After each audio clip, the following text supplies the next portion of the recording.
If you look back, what's the piece of advice you would have for somebody based on sort of the serendipity that you followed? How do you get to know who you are so you can actually trust yourself to make decisions and take risk? Because so often, and it creeps in, and it's not a bad thing, but if it overtakes, you will never do anything interesting in your life. You will just live in codependent, fear-based relationships because it's safer to stay in a job that you get paid a lot of money. It's safer to stay in a relationship because you have kids. Like, those kinds of things are like unconscious almost, but you stay in those things because you don't trust yourself.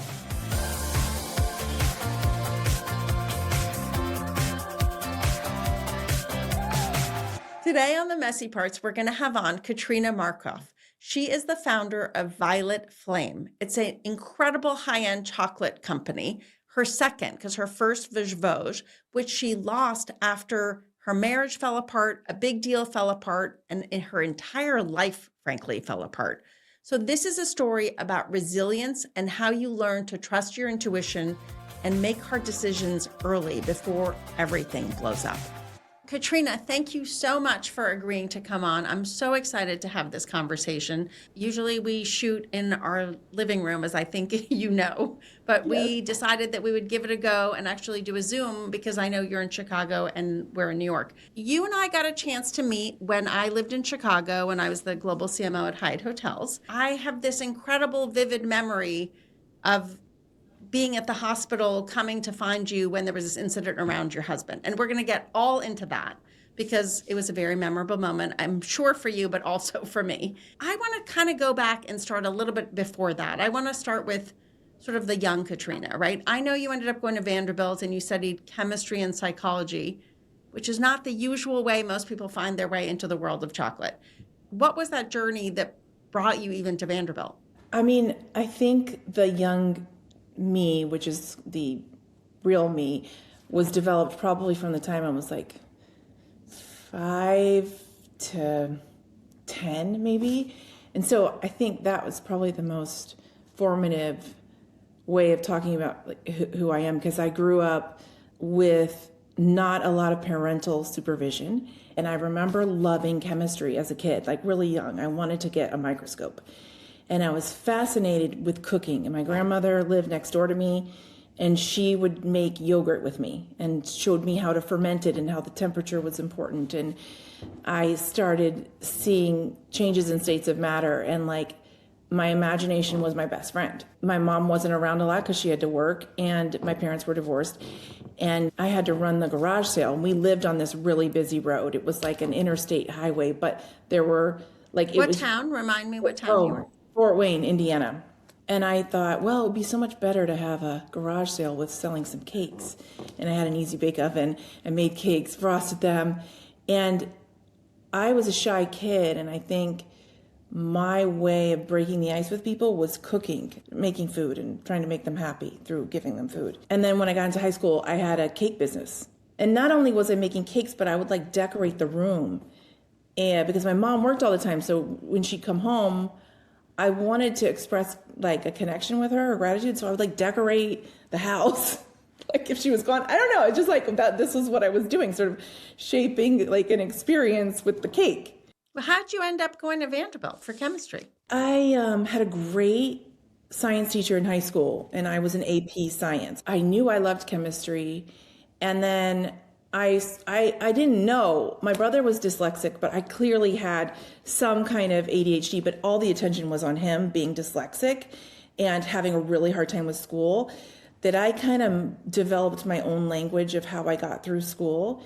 I mean, I was an okay student, but I think I approached it in a really different way.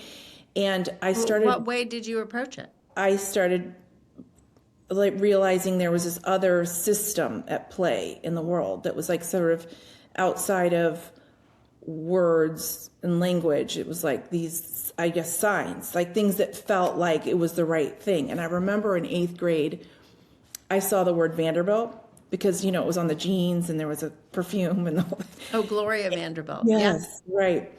And then when I was looking to apply to colleges, I mean, I didn't know anything about really Vanderbilt. I had spent a lot of time in the South riding horses and showing, but this thing that started to develop at a young age where like certain things resonated and I didn't know why they did, but they just did. I just knew things without knowing anything about it.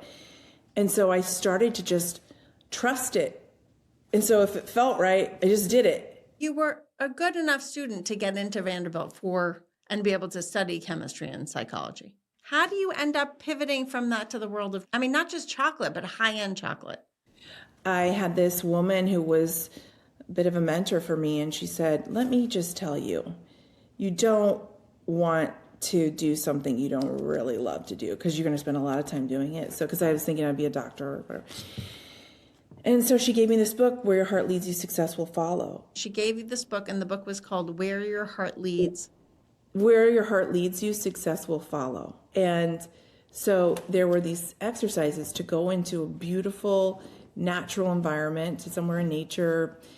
So I went onto the lawns on one of the campuses, and I started just writing down like whatever came to my mind. And I had been practicing knowing what resonated for a long time. So I just started thinking. You mean like trusting your intuition? Yeah, like trusting, like there was a reason that I was drawn to something, and I trusted that natural draw, magnetism to something as being a sign of like a step I was supposed to take. I have so many questions already, but okay, let's do the journey and then we'll come back. Okay. So you graduate, and what happens? I did not do well in college. Like I barely passed, and my friends were getting jobs at Deloitte and Goldman and like all these places.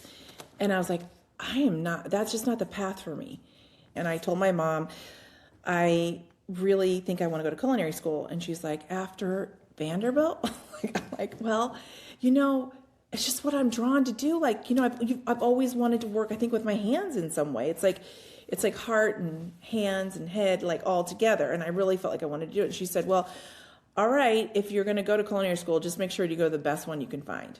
And that's always how my mom was. She was always like, just go to the best. Whatever the top is, try to get there, So I looked into culinary schools, and I found the Cordon Bleu in Paris, which seemed like the perfect school because it was all about the cooking side. And it wasn't so much about the business side or sanitation and like the business of food. All the classes were in French. I didn't speak French. But then you just start to pick it up. How did that feel? I mean, it felt this interesting tension between like massive insecurity, uncertainty, was this the right choice? And this huge like font of feel good hormones. It was like the both in the same. And I was like, ooh, this is an interesting tension it almost feels wrong and right at the same time. Like all of my friends were getting real paying jobs and starting their lives. And I was taking a real chance to be like, I just am passionate about this. I really feel like drawn to this. I need to do something. And I think because there was a healthy amount of consideration in what I was doing, that maybe this could be considered flippant and irresponsible, that always kind of kept me focused on my path. Okay, mm-hmm. So what does this mean? Why am I doing this? What is the point? So you do 9 months, and then where do you go after the 9-month training? So then I moved to Spain, and I worked at El Bulli, which was Michelin star. Yes, Michelin star. But not only that, it became the beginning of the movement in molecular gastronomy. But you're making it sound so easy. It's like, here you go from Indiana to Vanderbilt. You're not doing well in school, and you then decide, okay, I'm going to go to culinary school. You go to culinary school where there are not a lot of women in a pretty male-dominated field. And then you're like, and now I'm in Spain working in a Michelin star restaurant. It seems so easy. I guess I'm leaving out a few parts. Because it had to have been messy. Okay, so originally I was just going to do 3 months in Paris, and then I was going to come back and get a real job. Turns out that I loved Paris, and I convinced my mom that I needed to stay to continue the full program. I needed the full, 9 months and get my Grand Diplôme. And then I happened to meet a friend who was from Bogota. Who are you mentioning? Because our listeners won't know. Maria Villegas. She was my friend that I met who was also in culinary school. And she says, there's this chef in Spain. I mean, he's doing really interesting things. And France thought it sounded obscene what he was doing. because this was not cooking. This was not Escoffier's methodology. This was like molecular gastronomy science. Like, what are we doing making foie gras sorbet? Like, it was all wrong. And again, it was like that tension moment of like, wrong or right or cool or interesting or magnetic. Because I think the more you have opposites, the more interesting it is. She's like, we got to go. And I'm like, okay, let's go. Had he already gotten his Michelin star? He was known, but he wasn't known as like the world's best restaurant, the innovator, the mad scientist. So we go there, and all of a sudden, Joël Robuchon, who at the time was at the top in France, says the best chef in the world lives in Spain. And then all the media was like, who is this chef? Ferran Adrià. So we go there, and this kitchen where we work is absolutely stunning. I mean, it's windows onto gardens. There's glass door refrigerators. Everything is neat, like beautiful lighting. And like everything in France was like, it was fluorescent light, linoleum tiles, like back of the house, like not beautiful. How did you get them to take you seriously and give you a job? It was through personal connections, it was just so random. But I'm going to pause because there's so many kids who are graduating now, right? And so if somebody is listening to this story, if you look back, what's the piece of advice you would have for somebody based on sort of the serendipity that you followed? How do you get to know who you are so you can actually trust yourself to make decisions and take risk? Because so often, and it creeps in, and it's not a bad thing, but if it overtakes, you will never do anything interesting in your life. You will just live in codependent, fear-based relationships because it's safer to stay in a job that you get paid a lot of money. It's safer to stay in a relationship because you have kids. Like those kinds of things are like unconscious almost, but you stay in those things because you don't trust yourself. So you go to Spain, you end up working for like the best chef in the world, not just the country. And then you go into chocolates. What takes you back to Chicago? Yeah. So Ferran has this conversation with me. He says, okay, what are you going to do next? And I said, I'd love to work at Michel Bras. And like, I start naming off all these Michelin 3-star restaurants. And he goes, why would you want to waste your time with that?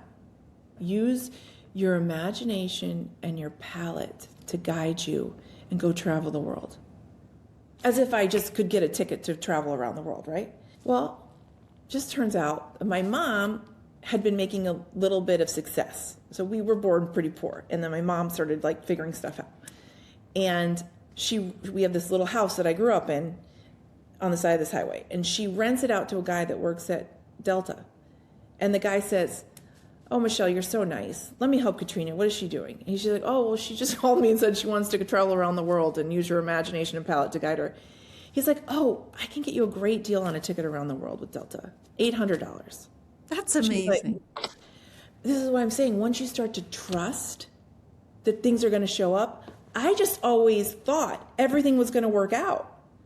I just believed that somewhere in you.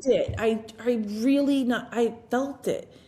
And it was kind of like a game. I remember those round the world tickets. You get this amazing round the world ticket. Take me to what brings you to Vosges and how you start that. Because that was an amazingly successful, I mean, I remember those purple boxes and O'Hare at Bergdorf everywhere. I ended up going on a trip around the world, going east, and I went, mostly throughout Europe, Southeast Asia, Hong Kong, Little Korea, and Australia. And I got back and I started, realizing there wasn't any innovation in the sweet side of things. Like we would go to all this fine dining restaurants and we would just, be studying and working on a cookbook. Because my friend from Colombia, her dad was a publisher of books, nice books. Mm-hmm. So we started thinking, oh my God, we're never going to work in these restaurants. This is terrible. How could we ever live in this lifestyle? It's just like not for us, right? It's just tough. It's tough. So then we decided we were going to write a cookbook. And so she and I were traveling together, my friend from Bogota, and we started writing down dessert recipes, what we were going to do. And we got back to the States. She went back to Colombia, and she's like, you know what? I really don't think that our styles are meshing, so I'm just going to do the book without you. How did that feel? Because here was your close friend who basically It did felt a like 180 on you. betrayal. It felt like betrayal. I felt ashamed, like maybe I hadn't done enough work on the book. I felt like I screwed up. I felt like a loser. How did you pick yourself back up and figure out what to do next? So my uncle was living in Dallas, and he said, "Listen, I talked to your mom, and she said, even if I pay you $8 an hour, you need to get a job." He had worked at Neiman Marcus, and he had started like like the beginning of like a mail order home furnishings like website catalog. And he's like, "You can help me just do everything in the startup, like I need someone to help me like buy product, do photo shoots and the photo styling and write the copy. And you need to write copy so that people that can't touch it, they can't feel it, that they feel something from your writing." So I moved to Dallas and basically, started working with him. And he was like, "Okay, we need to find some great foodstuffs for the catalog. Fourth quarter, people buy a lot of food. They buy hams, they buy candies, they buy fudge." And he's like, "And just so happens that in Dallas, they have a gourmet food mart. So you can go there and it's all at the wholesale prices and go choose."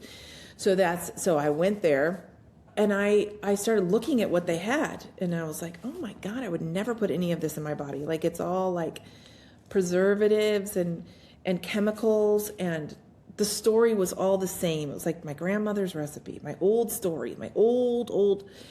And I was like, I didn't even feel authentic, none of it. And I went home that night because I had had all these ingredient spices from my travels. And I was thinking I was going to write this cookbook.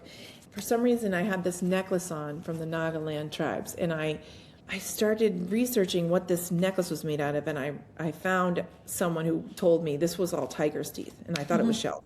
And I was like, "Oh my God." And I felt even worse. I had tiger's teeth on my neck, And then I was like, well, I better do something with this to really honor the tiger. And so that was the moment an epiphany occurred. What if you use chocolate as a medium to tell stories about the cultures you fell in love with, and about the Nagaland, and about this tiger, and then it was like a flood, like an epiphany, like a light, like a path, like a whole. And that night, I created all these recipes, but it wasn't just the recipes. It was the names. It was the stories. It was like soul. It like was a whole experience. It was an really. experience. And it could not just be food. It had to be experience. And that's how Vosh started. Where did you end up in business with your sister and your husband? I had a friend in Chicago. I knew she didn't have anything going on, and I was like, "Oh, it'd be fun to do the business with a friend. Like, that's a good idea." No, not unless it's, strategically. We're going to get to that. But, I love her, and it was fun. We laughed. But not everyone is an entrepreneur. Not everyone can handle risk at that level. And so I started, and then, bit by bit, Neiman Marcus, Whole Foods, created the kind of exotic chocolate, interesting ingredient movement. And then my partner, my friend, she just felt really uncomfortable about the risk. And she asked to be bought out. So I asked my brother, "Do you have $68,000 I can borrow from you?" We hadn't made a profit yet, to buy her out. He gives me a loan from some account that he had that he couldn't touch, but he did. So it was a little bit complex, but nonetheless, we did it. I bought her out, and there was this really big feeling of like freedom after that happened. Like I didn't need to worry about necessarily her gut instinct. I could focus on my own. And I lived my whole life like that. So it really was a powerful shift. And I decided that we needed to open a store in New York. We still didn't have a profit. I didn't tell my accountant that I was going to do it because I knew what she would say. And this was right after 9/11. And there was a store available in Soho. It was on Spring Street. I mean, it was the perfect spot between Wooster and Green. And though the rent was very expensive, I don't know, I just felt like all the media at the time was based in New York. Being in New York was the right move. I did it, and I remember that was the first year we became profitable. It was just like went over the hill, like got onto the other side of things. And then it was kind of off to the races from there because it just... I remember at the time your company was on fire. Like it really was so successful. I mean, the chocolates were amazing. And I remember that you were telling me that things were not great on the personal side for you. And you were sort of trying to process how you were going to deal with that, right? You were already in business with your husband and your sister. So they didn't have ownership in the business, but I was working with them. But you were working with them. Yes. And so one day I get a phone call from a mutual friend who says that your husband's had an unexpected accident and that you're in the hospital. And I show up at the hospital to find you because we all were very concerned about the news. And I remember I showed up at the hospital to find you. You had just gone home. And I was in the room with your husband, his brother, and I think like his best friend. And things were not good. Can you just take us back to that moment and what happened after that? Yeah, so he had gotten sepsis. So he was in septic shock, multi-organ failure. He was in his early 40s. Like totally out of the blue because you'd been like at Disney or something? Yeah, we were on spring break and he came back early and he had gotten sick by the time he got back, and a friend of his heard him slurring on the phone and said, and his friend had had meningitis as an adult, and said, something's not right. I need to come take you to the hospital. So when he got him there, his blood pressure was incredibly low, and he was losing basically all his faculties. And they said, he probably wouldn't make it through the night, and that I should try to fly back to Chicago as soon as possible. And so I did, and I got there, and they said he is the sickest person on the floor. His notes said it was 100% mortality. He was not going to make it. It was impossible. And something snapped. The negativity of every communication to me just burst me into like a, I don't know, a warrior or something. I was like, this will not happen. And I really wanted my children to have a dad. They were young. They were 6 and 9. And I was in the middle of a massive transaction for someone to buy the business, and it would have been life-changing. So now you're in the middle of a massive transaction for your business that's life-changing. Things were on the rocks with your husband, and now you've been told that he's not going to make it. I mean, how did you even process all that? I like to do hard things, and I have a high tolerance for pain, probably to my detriment. And I was like, he will live. He will not die. I had it in my head that it was going to go a certain way. And every single doctor was like, he's brain dead. He's a vegetable. He's blind. His pupils are fixed. His blood pressure's 30/30. He's going to die in 2 minutes. And it was just like, where there is a will, I swear to God, it's so true. There is a way, if you believe it. It became like this mission to like get him back. I mean, not only did he survive, he's still around. Oh, yes. And so he ended up having to lose his limbs. He had black gangrene because they try to perfuse all the organs that are critical for life. And so there's something that can occur where you start to get black gangrene on your extremities, which unfortunately happened to him. So, I mean, he basically, suffice it to say that it was not good, but he made it back. He made it back. It was shocking. His blood pressure went from 30/30. I was working with a doctor who had experience using something called protein C. And if you have very low blood pressure and you have very low protein C and you start giving someone protein C, you can start to regain blood pressure. And we were able to get him back to a normal blood pressure. Okay, so I'm going to fast forward because the part that's crazy about this story is things were not great. He has this life-threatening moment. You stand by him. He comes back. And then the next time I talk to you, you're like, he's left and he's taken the business. Like, I'm going to do the shortcut version of your very messy story.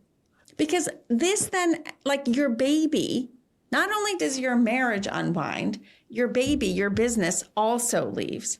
And you've now, I'm going to use somebody else's word, which is like a phoenix rising from the ashes, with your new chocolate company, which you came to New York and we did a tasting and everybody was blown away. Oh, thanks. right? I mean, this is a messy story that has a happy ending of sorts. I had a lot going on in my life with the kids. The deal fell apart. I had someone internally sign for a loan they weren't authorized to do. A bank said, you got to take us out. They wouldn't fund the business anymore. I had a huge account that was coming in that was worth many millions of dollars, and they wouldn't fund it. And I needed the funding to be able to build the inventory. I went to two people that I had known, one being my husband, who I was divorcing. And I brought these two investors in. They told me, we'll work it out in a different way. Don't worry, we'll give you equity back. Don't worry, we'll make it right. We want to give you credit for building what you built. But thank you very much. We'll take it from here. How does one process that? How do you get up from that? I mean, I honestly feel like vomiting thinking about it, because it's like, whoa. But I think that like vomiting is actually something that I needed to do. I kind of needed to get rid and shake off so much of this stuff that I was holding on so tight to. It's like your ayahuasca.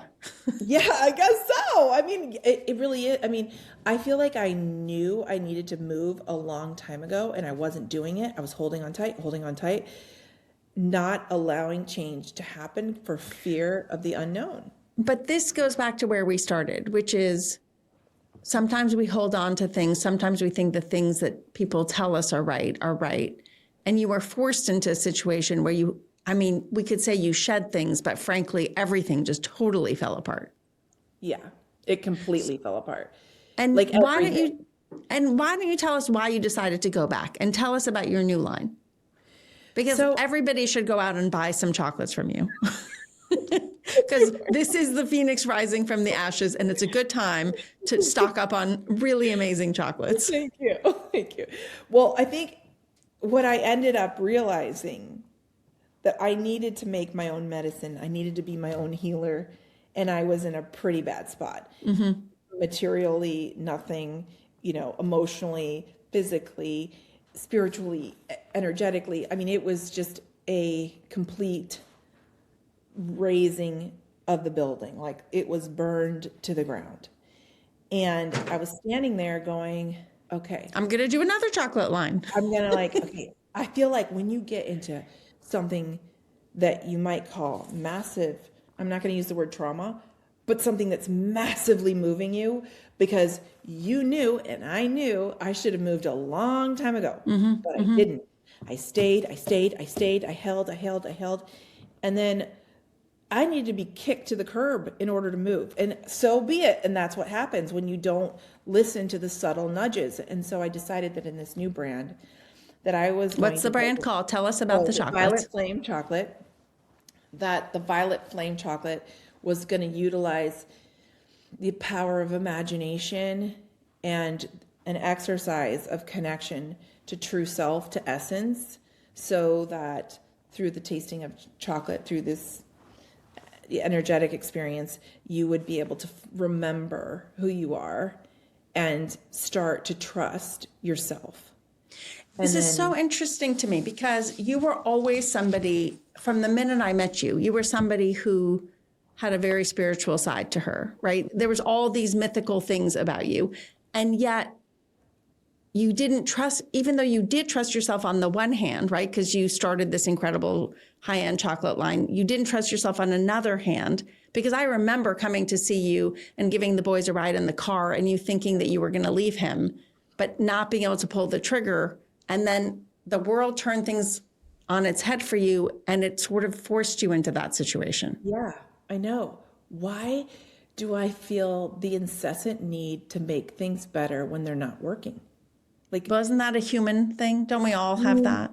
I guess. Jobs, relationships. Well, I know, but this is my point. Like, how long are we going to sit there when we already know the answer?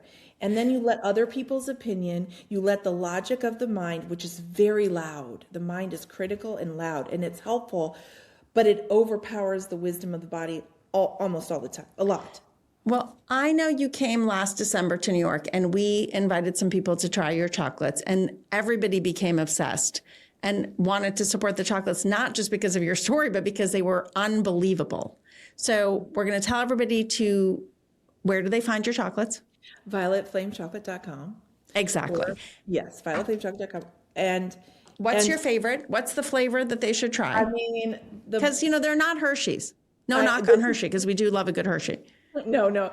This is like all about energetic ingredients that are coming from soils that are not nitrogen flushed, without microbiome and minerals, and they're filled with, this intention around what the farmers are trying to grow. And I think there's a definite transference of energetics from that land and those people and that consciousness into food. And that's what I'm playing with. So I have a very curated set. There are only 9 chocolates that are in the truffle bonbon form, and they're all very intentional. So it's hard to choose one. Of course, No, you got to get a box of 9. Yeah, you gotta get the box. And but if you like milk chocolate, I'd say Gianduja is exceptional. It's from this beautiful farm in Piemonte. The hazelnuts are grown there. And if you like dark, there is a gorgeous organic red walnut from a regenerative farm in California that's infused with South African rooibos tea that can only be grown in the soil because of the microbiome in South Africa. You can see how storytelling and the experience from the very beginning comes full circle for you. Okay, I'm going to try rapid fire questions with you. We're going to do a handful of rapid fire. So Okay. I'm going to ask a quick question, and you're going to just say the first thing that comes to mind. Okay. Of all the messy parts you had, of which we've gone through many, what was the messiest, and what was it on a scale of 1 to 10? I would say being fired from my own company was... And was that on a scale of 1 to 10? It was a 10 being the worst? A 10. Okay. I don't know. Maybe an 8. An 8. I don't know. I don't really know. I'm remembering standing in the hospital with okay. And I'm thinking that was a 10. So this is amazing. That hospital thing, I must have taken 10 years out of my life fighting for... It took 10 years out of my life, and I was just visiting. Yeah. Okay. The last time you cried, Yesterday. what would you tell somebody to do before they're 35? Take a trip, hopefully around the world by yourself. What is the best advice that you were given along the way? Follow your imagination and intuition. What would you tell someone who's having a very messy moment and a crisis of confidence? Slow down your breathing and try to calm the nervous system by humming. It works. You can't have a thought when you hum. Oh, that's interesting. Somebody else was just telling me about humming. Katrina, thank you so much for coming on. I want everyone to go out and try Violet Flame chocolates. I need a Delta around the world trip, because that seems like something they don't offer anymore. Amazing. I hope that they do. Make it happen. You'll have to come back to New York. You're our first Riverside virtual podcast. So we'll see how this is as an experience. So thank you for willing to be messy with us and try new things. Thanks for listening to the messy parts and making it all the way to the end. Katrina's story is incredible. And when she told it to me on the phone and then in person, I honestly couldn't believe it. So I wanted to share it with you. Now, if you enjoyed the episode, please follow, share, and tell 10 friends, because that is how we're going to keep going with the messy parts. Something we need to normalize so that none of us feel alone when we hit the inevitable bumps, which are really just part of getting to success, whatever that means for you. Thanks again for listening.